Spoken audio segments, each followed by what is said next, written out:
সিঁদুরটা পড়াতে হবে যাতে নাকে পড়ে, যাতে কয়েকটা ফোঁটা নাকে পড়ে। সিঁদুরের কয়েকটা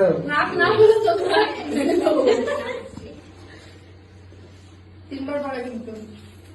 হ্যাঁ তোমার যেমন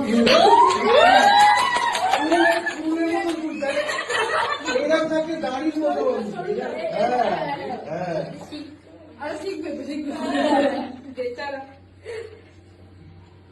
क्या बात। বেচারা হাত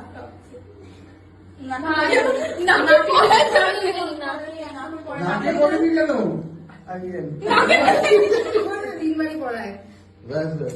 তুই নিজে টাচ করে দেবে। হ্যাঁ ব্যাস, তাহলে তো হবে। নাকে